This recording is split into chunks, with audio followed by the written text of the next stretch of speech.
The storm was brutal, but not as cruel as what she was running from. A little girl, clutching her dying puppy, collapsed in the rain.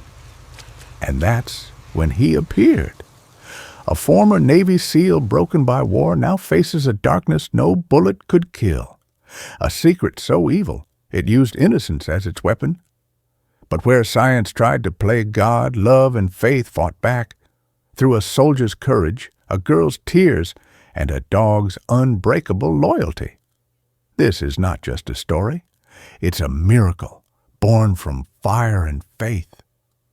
Before we begin, tell us where you're watching from and subscribe for more stories of faith, courage, and the miracles God hides in the darkest places. Rain swallowed the small mountain town whole, a gray curtain stretching from the peaks to the silent highway below. The wind moved through the trees like something alive, brushing against the old truck that crawled along the road with its headlights cutting through sheets of water. Inside sat Michael Grant, a man who had seen too many storms both in the world and within himself. The rhythmic hum of the wipers was the only sound besides the steady breathing of Ranger, the German shepherd beside him. The dog's eyes, dark and alert, scanned the darkness outside, a habit born from years of combat and companionship. Michael had once been a Navy SEAL, molded by war and broken by the silence that followed it. He had left the uniform behind, but not the instinct. His life had become a quiet repetition of repair, fixing broken fences, fixing the minds of soldiers like himself, fixing anything that reminded him life could still be built again. Tonight, however, something deep in his gut whispered that the world was about to test him once more. The headlights caught movement ahead, a flicker, a small shadow swaying unsteadily on the asphalt. Michael eased the brake, squinting through the rain. A figure emerged from the blur. At first, it looked like a bundle of rags, but then the headlights found the pale outline of arms. A child's arms, cradling something pressed tightly against her chest. He stopped the truck so abruptly that Ranger growled under his breath, ready for command. Michael threw open the door, the wind slamming against him as rain soaked his face in seconds. "Hey, you okay?" he shouted over the storm. The girl barely looked up. She was small, maybe 12, her lips trembling from cold or fear, maybe both. In her arms, a small puppy whimpered weakly, its head lolling against her. "Please," she said softly, her voice cracking, "he's hurt. Please help him." Michael crouched, the rain streaming down his face. The girl's knees buckled, and before he could react, she collapsed forward. He caught her just before she hit the pavement. The puppy slipped from her grasp with a faint yelp. Ranger was already beside them, sniffing the air, tail stiff, body tense, protective, alert, as if he understood that this wasn't just an accident on a rainy road. Michael scooped the girl up in his arms and glanced toward the puppy. "Ranger?" he ordered, nodding. The dog gently picked up the small animal by its scruff, careful not to hurt it. Within seconds, they were back in the truck, the heater humming, the storm pounding the roof like war drums. As the warmth filled the cabin, the girl stirred faintly. Her fingers twitched, reaching for the puppy. "His name is Lucky," she murmured. Her voice was barely a whisper. "He didn't mean to get hurt. He was just trying to protect me." Michael glanced at Ranger, who was watching the girl closely. It wasn't the first time Michael had seen loyalty like that. A small creature standing against danger, knowing it might lose. It reminded him of a firefight years ago in Afghanistan, when Ranger had dragged him away from the edge of a collapsing wall. Both had nearly died that night, but it was Ranger who refused to let go. That same fire, that same stubborn courage now flickered in the way the puppy's chest rose and fell against the blanket. "Hang in there," Michael said softly, almost to himself. He pressed harder on the accelerator, the hospital still miles away. Through the windshield, the world blurred into gray and white streaks. He could feel the girl's faint heartbeat through her soaked sweater. Then, in the rearview mirror, movement. A glow of headlights far behind. Too steady, too deliberate. A dark car following the same path through the storm. Michael frowned, instincts flaring awake. He turned down a side road, heading toward the small-town clinic. The headlights behind him slowed, then stopped. The car idled for a moment, its silhouette barely visible through the rain. Then it turned and disappeared. When Michael pulled into the hospital lot, he stepped out and carried the girl inside. Nurses rushed forward, taking her from his arms, while a veterinarian on duty came running for the puppy. As he gave the report, where he'd found them, how long they'd been in the rain, a nurse asked, "Do you know her name?" Michael shook his head. "No, she didn't say, just the dogs." Ranger waited by the doorway, his gaze shifting to the glass entrance. Outside, the rain eased for a brief moment, just long enough for the reflection of a blue sedan to appear under the streetlight. Its engine idled quietly. Inside, Michael leaned against the wall, exhaustion washing over him. But his thoughts wouldn't rest. There was something wrong about all this. A lost girl in the middle of nowhere, a wounded puppy that had protected her, and now a blue car that refused to leave the edge of the parking lot.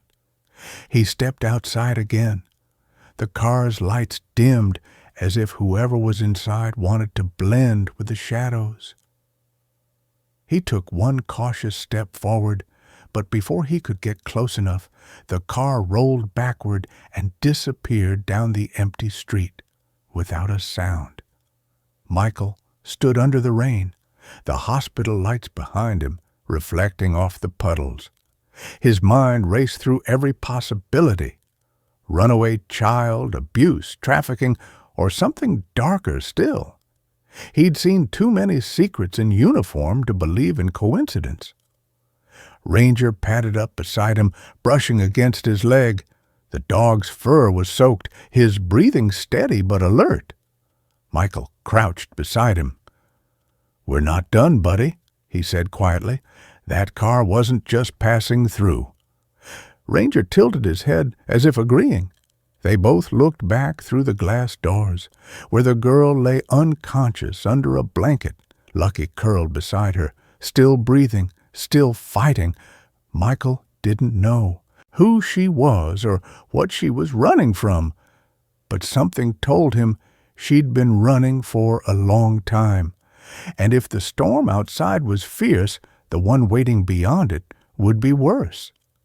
The thunder rolled again, echoing over the hills, and the last glimpse of the blue car vanished into the distance, leaving behind only questions and a silent promise forming in Michael's chest.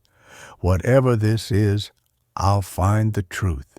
Morning came slow and pale over the misty ridges, the storm having left the town washed clean, yet strangely hollow. The hospital stood quiet under the soft drizzle, its parking lot nearly empty, except for Michael's pickup truck, and Ranger lying beside it, still and alert. The smell of disinfectant drifted faintly through the sliding doors. Inside, Michael leaned against the wall outside room 12, watching through the glass as the little girl slept. The small dog, Lucky, was curled beside her on a folded towel, a bandage around its side. For the first time in hours, both seemed at peace. A nurse named Lydia came down the hall, her step soft. She was in her mid-40s, the kind of woman whose calm voice could steady even a panicked patient. "You were up all night, Mr. Grant," she said. "You should get some rest." Michael shook his head. "Not yet. She said someone was after her. I'm not leaving until I know she's safe." Lydia studied him for a moment. She'd seen his type before, veterans who carried invisible storms inside them, men who couldn't rest because somewhere deep down they feared what rest might bring. Before she could reply, the sound of heels clicked against the linoleum. Both turned. A woman entered the corridor, tall, composed, and purposeful. Her coat looked expensive, her movements controlled, like someone used to commanding attention.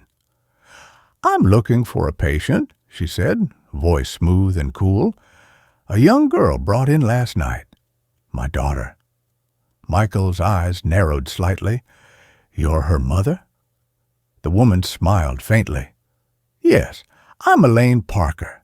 The hospital called me this morning." Lydia hesitated, glancing between them, then nodded. "Room 12, she said before walking away uneasy. Michael followed Elaine to the room. The girl stirred awake as the door opened. The moment her eyes landed on the woman, she stiffened, hands clutching the blanket tighter. Elaine's expression didn't change. "Amelia," she said softly, "you've caused quite the scene." Amelia. The name hung in the air. So that was her name. The girl didn't answer. Her gaze flicked to Michael, silent plea in her eyes. Elaine turned to him. "Thank you for bringing her in, Mr. Grant, but you can leave now. I'll take care of her." Michael crossed his arms. "She's not ready to leave. The doctor hasn't cleared her." Elaine's smile didn't falter, but her tone hardened. "She's my child. I'll decide what's best." Ranger, who had been lying near the doorway, lifted his head and growled low, a deep warning sound that filled the room. Elaine stepped back slightly, her eyes cold. "Control your animal," she said sharply. Michael placed a steadying hand on Ranger's neck, but said nothing. A man in a gray suit appeared behind Elaine, clearly her driver or assistant. He whispered something, and she nodded before looking back at the bed.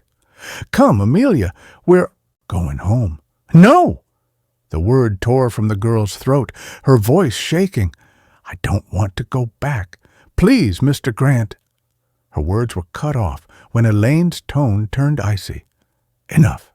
Get dressed." Michael stepped forward. Maybe she should stay for observation. Elaine turned her gaze on him, measured, calculating. "You've done your duty, soldier. Let's not pretend this concerns you." He felt something cold slide down his spine.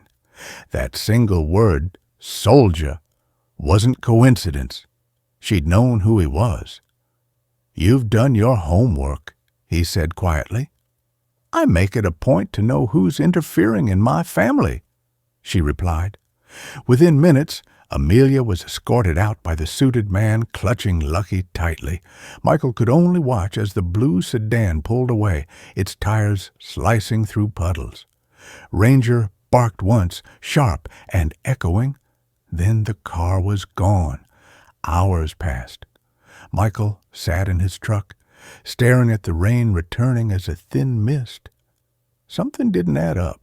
Elaine Parker, if that was even her real name, had moved too quickly, too confidently. He'd seen fear in Amelia's eyes, not the kind a child had for a strict parent, but the kind born of real danger. He started the engine. "We're not done here, boy," he said. Ranger thumped his tail once against the seat, eyes forward.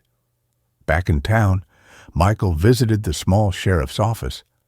The local sheriff, Harlan Briggs, was a thick-shouldered man who had known Michael since his days training reservists. "I ran the plate," Briggs said after checking his system. That blue sedan's registered to a shell company. Doesn't exist anymore. But there's a note from the state database. The name Elaine Parker pops up on an old investigation about illegal biotech testing. Never went anywhere. Case closed 6 years ago. Michael's jaw tightened. Biotech? Briggs nodded. Rumor was they used animals. Military funding, hush money, all that crap. He leaned back, giving Michael a tired look. If she's mixed up in that, you might want to stay out of it, Mike. Those people don't scare easy. Michael looked out of the window, the mist thickening again over the street. Neither do I. He stood, thanked him, and left. Ranger followed silently. That night, Michael parked his truck at the edge of the wooded hills overlooking the estate where Elaine supposedly lived. Through binoculars, he saw lights in the distance, the faint outline of high walls, security cameras, and guards pacing near the gate. The place didn't look like a home. It looked like a fortress. Ranger growled softly, nose twitching. Michael rubbed his neck. Yeah, he murmured, I smell it too. Fear. He took a deep breath, mind racing with possibilities. Somewhere behind those walls was a frightened girl and a secret buried deep enough to kill for. He opened his glove compartment, revealing a faded photo. His old seal. Unit. Younger faces under desert sun. So many gone, so many names carved into stone. He remembered what one of them used to say, when the world forgets mercy, find it yourself. The wind rose through the pines, and the lights from the mansion flickered in the fog. Michael started the truck and turned to Ranger. Tomorrow, he said, voice steady, we find her. As they drove away, a single pair of headlights flashed once from the opposite ridge, someone watching, just far enough to stay unseen. Night had swallowed the forest whole. The mansion stood beyond the pines like a sleeping beast, its high walls lit by faint security lamps, the fog drifting low across the gravel path. From a hill half a mile away, Michael lay on his stomach, binoculars pressed to his eyes, while Ranger crouched silently beside him, breathing slow and steady. The rhythmic hum of the generators carried through the still air, blending with the faint metallic echo of rain dripping from the roof. 3 guards patrolled the outer perimeter, their flashlights cutting brief circles in the mist. Michael had studied their routes for hours. Predictable, mechanical. He'd seen this pattern before on foreign soil, in operations where the enemy believed routine meant safety. They always make the same mistake, he muttered, almost to himself. Ranger shifted his weight, a quiet growl vibrating in his chest, an instinctive agreement born from years of shared battlefields. Through the binoculars, a shadow moved past one of the upper windows, small, hesitant, almost fragile. Amelia. He could tell from the slow, cautious movement that she was still awake. The lights in her room dimmed, and he caught a glimpse of the small shape near her bed, lucky, alive, tail faintly flicking. Relief brushed through him like a breath of warmth in the cold. But something else gnawed at him. The house was too large, too fortified for a simple residence. Behind the west wing, a separate structure jutted out. Metal siding, faint smoke venting from its roof. Whatever Elaine Parker had built here, it wasn't just a home. It was a cage. By midnight, he began his move. Every step through the wet pine needles was deliberate, controlled, silent.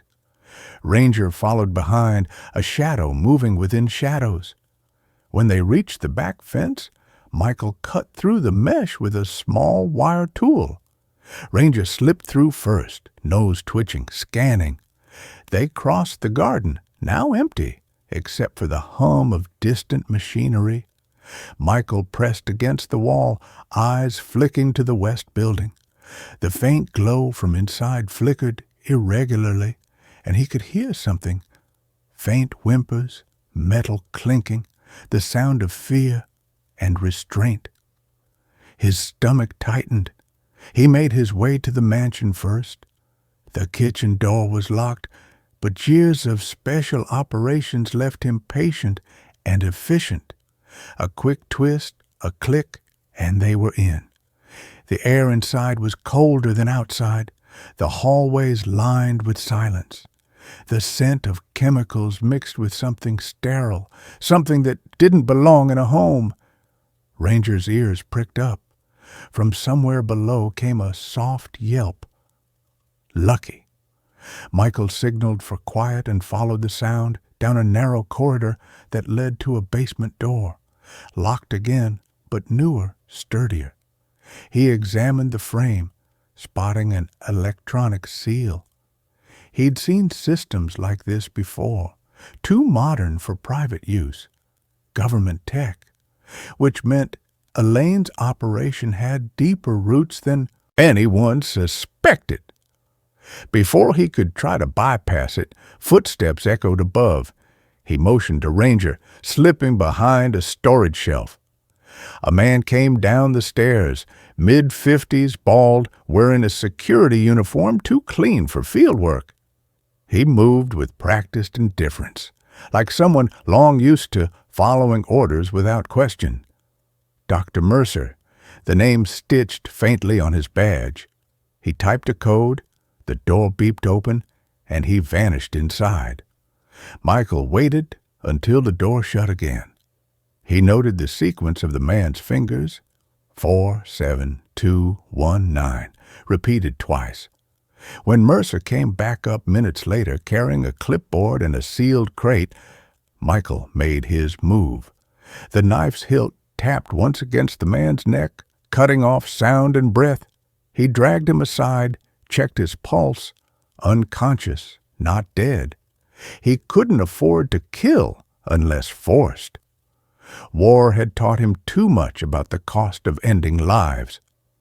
Inside the basement, the air grew heavier. Rows of kennels lined the walls, small cages stacked atop one another, each holding puppies, trembling, eyes wide, their bodies marked by recent injections. Michael's jaw locked.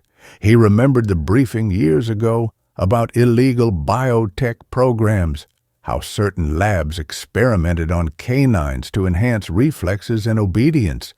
It had been shut down, or so he thought. At the far end of the room, Lucky whimpered, a small bandage around his leg chained to a table. "Hey, buddy," Michael whispered, kneeling beside him. "We're getting you out." Lucky licked his hand weakly, recognizing the voice that had carried him from the rain. Ranger approached, nose to nose with the smaller dog, silent understanding passing between them, the kind of bond only those who had faced fear could share. Michael checked the surrounding crates. Every cage was locked electronically. He found a console displaying lines of data, subject codes, experiment logs, timestamps. At the top corner, a label, Project LIX-9, Behavioral Amplification Trials. Supervisor, E. Parker. He snapped photos with his phone, storing evidence. Then he began unlocking each cage. One by one, the doors opened. The puppies hesitated at first, then crept out, noses twitching at freedom. Suddenly, a siren blared. Red lights washed over the room. Ranger barked once, sharp and urgent. Michael spun toward the stairwell. The security system had been tripped. Mercer must have had a motion trigger. Within seconds, heavy boots pounded from above. "Move," Michael hissed.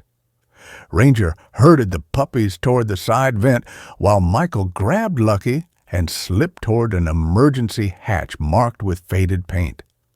They crawled through the narrow shaft, the air thick with rust and dust. Behind them, voices shouted, "Intruder in the lab! Lock the perimeter!" Bullets clanged off the metal walls as one guard spotted the hatch door swinging shut. Michael pushed Ranger forward, ducking as sparks burst from a ricochet near his shoulder. They tumbled out into the back garden, mud splashing under their boots. The night exploded with shouts and floodlights. Michael slung Lucky over his shoulder, Ranger bounding beside him as they disappeared into the pines. The forest swallowed them again, but this time the silence wasn't peace. It was the breath before the storm. When they finally stopped, miles away near an abandoned cabin, Michael set Lucky down and checked his wound. Ranger stood watch, ears forward, every muscle ready. Michael's phone buzzed. A message from an unknown number. "You shouldn't have come back, Seal." "She knows."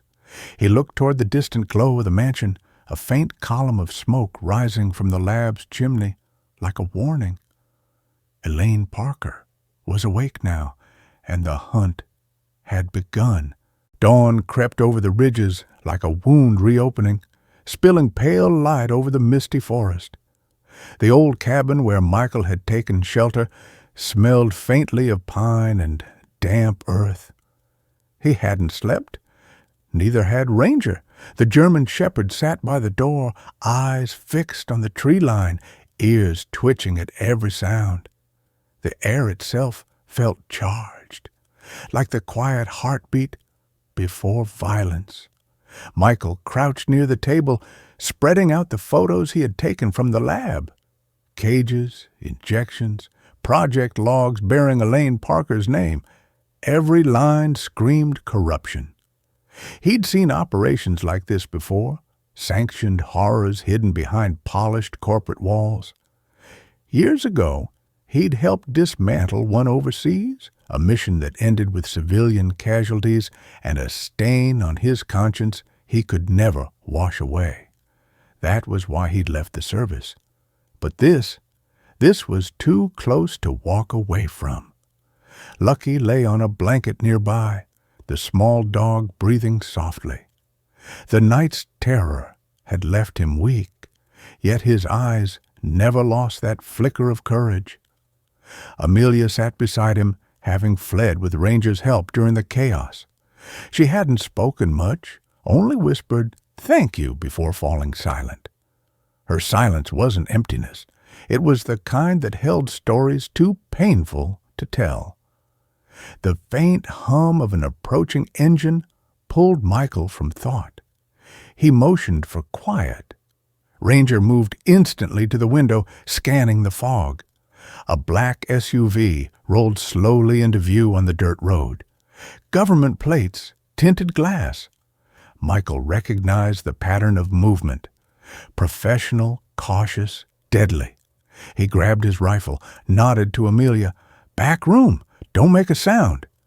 She obeyed without question, clutching Lucky. Ranger took position by the window. The SUV stopped 50 yards from the cabin. Doors opened. 3 figures stepped out. Tactical posture, suppressed weapons. And behind them, stepping carefully through the mud, was Agent Cole Avery, a federal investigator Michael had known during his service years. Cole had once been a part of a classified counter-bio division, smart, methodical, and ruthless when duty demanded. They had shared missions, scars, and a mutual understanding. Loyalty meant survival. But the look in Cole's eyes when he spotted Michael wasn't the reunion of friends. It was the calculation of a man sent to clean up a mess. Michael stepped outside, weapon lowered, but ready. "You're a long way from D.C., he said.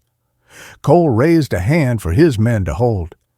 "You shouldn't have touched this, Mike. You know how deep it goes." "You mean the lab, the kids, the dogs? That's not science, Cole. That's slaughter." Cole sighed. You think I like it? I followed the paper trail, too. But Elaine Parker isn't alone. She's backed by people who don't appear on any record. You can't win this fight.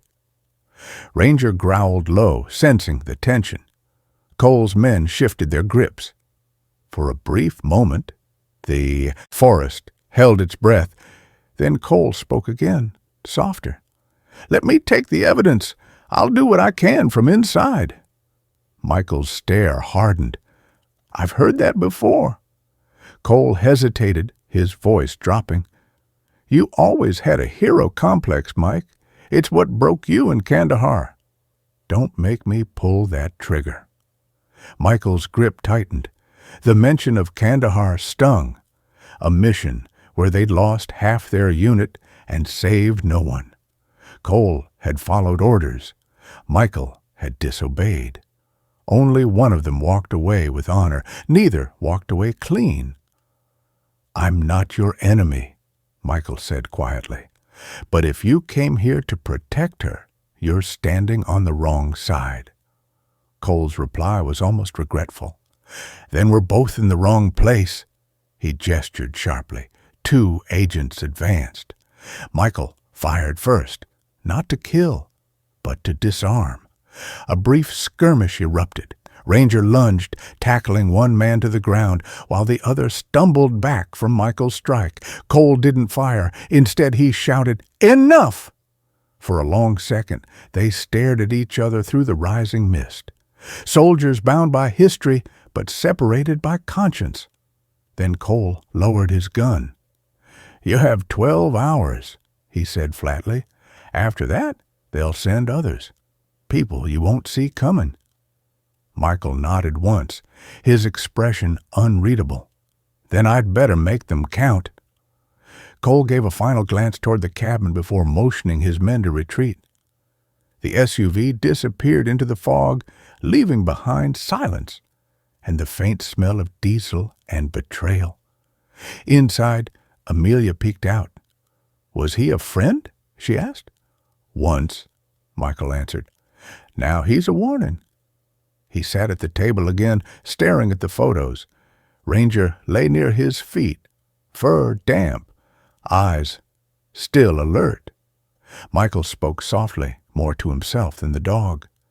She's not just experimenting on animals. She's building something bigger, and they're protecting her. Ranger tilted his head as if urging him onward. Michael exhaled. We can't go to the police. We can't trust the feds. There's only one way to end this. He spread a rough map across the table, routes leading toward the industrial valley east of town. That's where her supply shipments go. If she's making anything, that's the source. The next hours passed in quiet preparation. Amelia slept in the back room, Lucky pressed against her side. Michael packed what little ammunition he had left, along with the hard drive from Mercer's lab he'd copied before escaping. Ranger watched, patient as always. The dog had been trained for combat, but lived for loyalty. Michael often wondered if Ranger still dreamed of the war. The sounds, the chaos, the men who never came home. In his own way, perhaps the dog was still fighting for something lost. By nightfall, they were ready to move. As Michael stepped outside, a single sound made him freeze. The soft whir of a drone high above. He looked up through the fog and caught the faint flash of a red light drifting across the sky. They found us, he muttered. Ranger growled, baring his teeth. Inside, Amelia woke to the noise, eyes wide. What is it? Trouble, Michael said, grabbing his gear. Pack what you can. We leave now. He doused the lantern, and the cabin fell into darkness. Through the window, the red light blinked again, then vanished, replaced by the distant rumble of approaching vehicles. The hunt had begun, and this time Elaine Parker wasn't sending guards. She was sending soldiers. The night was heavy with mist. and the valley below glowed faintly from the lights of the industrial compound. The hum of engines echoed against the cliffs. Michael knelt behind a fallen pine, scanning the facility through his night scope. Beside him, Ranger lay still, muscles tense, eyes locked on the distant gate. Behind them, Amelia sat quietly with Lucky curled in her lap, clutching the small pack of supplies they had carried from the cabin. The faint red blink of a drone circled high above, searching, hunting. "This is it," Michael whispered. His voice carried a calm that came from years of walking into hopeless missions. "If we take out their core servers, the project dies. Without data, Parker loses everything." He looked at Ranger. "We get in, take proof, get out. No mistakes." The dog gave a low rumble of acknowledgment, a promise, not obedience. They began their descent through the forest, moving fast and silent. The air smelled of steel and rain, the taste of danger sharp on every breath. Down below, the compound pulsed with light. Trucks moved between warehouses carrying crates stamped with the same code from Mercer's lab. LIX 9. Michael's chest tightened. He had seen that code in secret briefings years ago. A black-funded military experiment meant to weaponize loyalty itself. It wasn't just about dogs. It was about control. At the perimeter fence, Michael found a gap near the drainage line. Ranger squeezed through first, then Michael followed, motioning Amelia to stay hidden, with Lucky. "If we don't come back in 20 minutes, he said quietly, "run to the ridge. Don't look back." Her lips trembled, but she nodded. Inside the compound, the metallic corridors gleamed with sterile precision. Security cameras rotated slowly overhead. Ranger moved like a shadow, following the scent of chemicals and blood. They passed rows of containment units, some empty, others holding lifeless shapes too small and too human to belong in a place like this. Michael felt a familiar nausea rise. The war had shown him monsters. The labs showed him who built them. Voices echoed ahead. 2 guards were arguing, one young, uncertain, the other older, calm, speaking with the weary tone of a man who'd long stopped questioning orders. Michael recognized that tone. It belonged to survivors who no longer cared which side they were on. He waited for their steps to pass, then slipped into the main data wing. Rows of computer servers hummed, screens blinking with encrypted code. On one monitor, an image froze Michael in place. Ranger, years ago, wearing his old SEAL unit tag. The timestamp dated back to their deployment. A project file beneath it read, "Prototype success. Behavioral link integration complete." Michael's throat tightened. Ranger hadn't just been trained. He had been tested. Elaine Parker's network had reached into the military long before she built her lab. He shut the monitor down. Fury simmering behind restraint. "You didn't deserve this," he whispered. Ranger looked up, eyes steady, as if to say the past no longer mattered, only the mission. Michael smiled faintly. "Then let's end it." He placed a small explosive charge on the server core and activated the upload of Mercer's stolen data to multiple external sources. "If we burn this place, the world still sees everything," he murmured. But as the files transferred, a voice echoed behind him. "Impressive work, Michael." Elaine Parker stepped from the shadows, dressed not in elegance, but in armor. Not literal, but in the aura of a woman who believed she could not be touched. Her calm was surgical. "You should have taken Cole's advice. You can't destroy what doesn't need to hide." Michael didn't turn. "You built a graveyard for creatures that trusted you." I built a future, she replied, one where obedience replaces chaos. Isn't that what your kind always wanted? Soldiers who never break? Ranger growled, the sound low and primal. Elaine glanced at him, her tone almost admiring. You see? Even he understands purpose.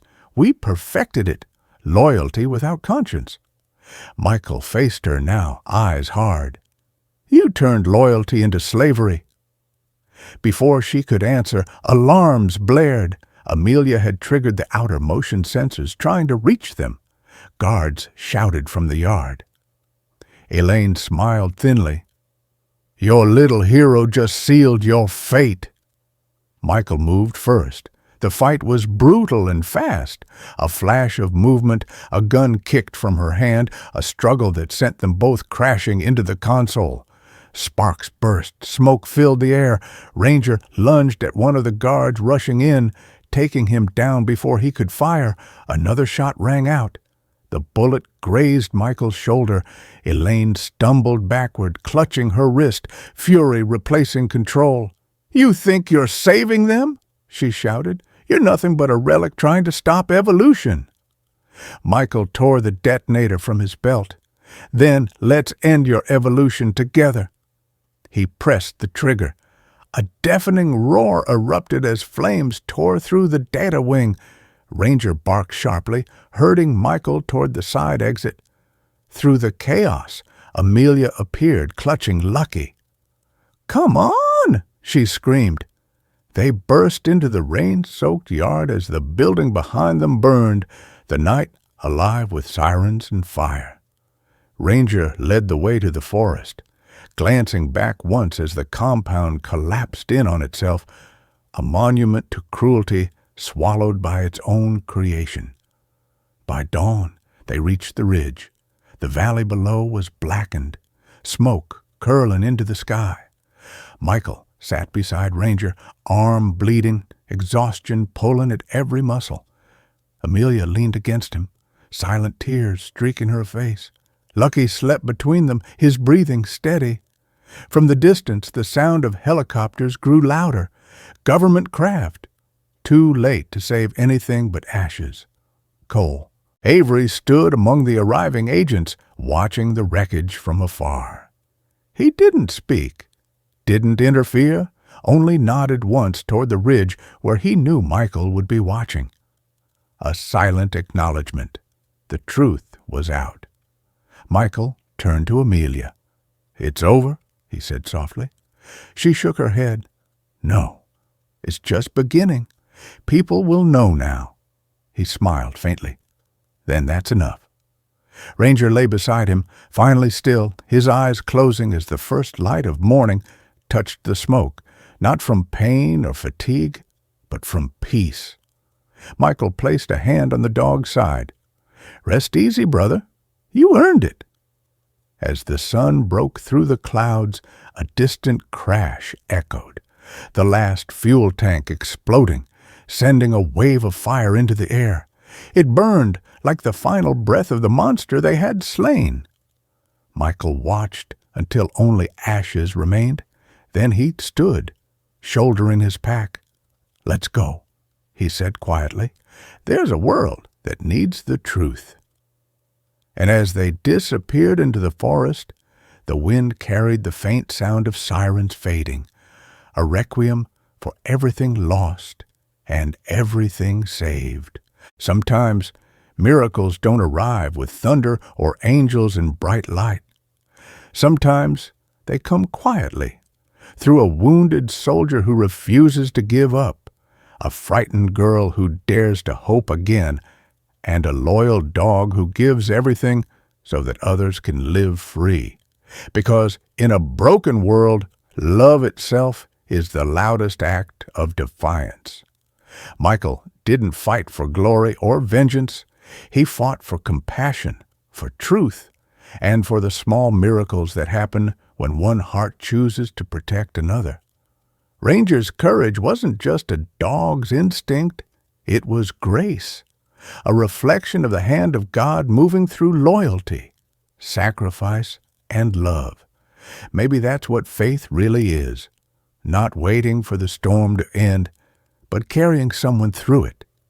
And if you're listening now, if this story touched you, let it remind you that God still works in quiet ways. He sends us help not always in angels' wings, but sometimes in the bark of a brave dog, the hand of a stranger, or the whisper in your heart telling you, don't give up yet. So take a moment, share this story if it reached you. Leave a comment telling us where you're watching from, or say a prayer for those who still walk through their own storms tonight. Subscribe for more stories of faith, courage, and redemption, stories that prove the light of God still shines even in the darkest places. May the Lord bless you, protect you, and remind you, no matter how fierce the fire, miracles still rise from the ashes.